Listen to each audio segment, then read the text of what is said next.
Jusqu'au dernier jour, les négociations entre l'ONU et le Mali sur la durée du retrait ont été tendues. Mais ce vendredi 30 juin, le Conseil de sécurité a voté à l'unanimité la fin immédiate de la mission de paix des casques bleus au Mali. Ils auront 6 mois pour se retirer. C'est l'ambassadeur américain qui a résumé le sentiment de beaucoup d'États représentés.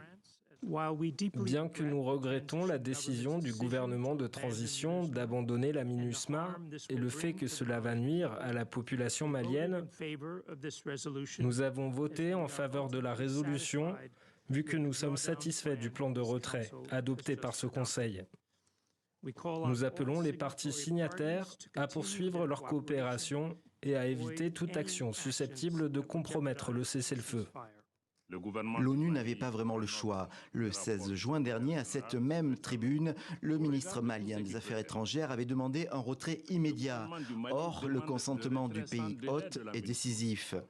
Ce vendredi, c'est l'ambassadeur du Mali auprès de l'ONU qui a répondu aux craintes.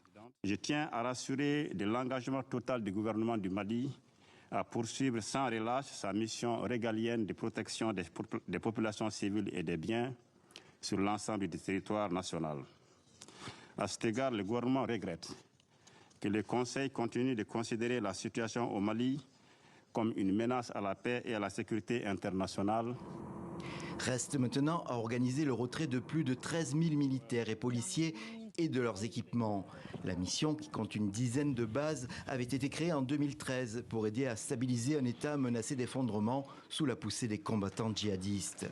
C'était la mission la plus coûteuse de l'ONU avec un budget de plus d'1,2 milliard par an, soit plus de 720 milliards de francs CFA. Mais la relation entre Bamako et la MINUSMA s'est détériorée à partir de 2020 et la prise de pouvoir des militaires. Ces derniers s'étaient plutôt tournés vers des conseillers russes que certains pays présentent comme appartenant à la milice de mercenaires Wagner. Interrogés, plusieurs spécialistes pointent maintenant 2 inconnus. La capacité de la MINUSMA de se retirer dans le délai imparti et celle du gouvernement malien à contrôler son territoire face aux différents groupes armés en activité.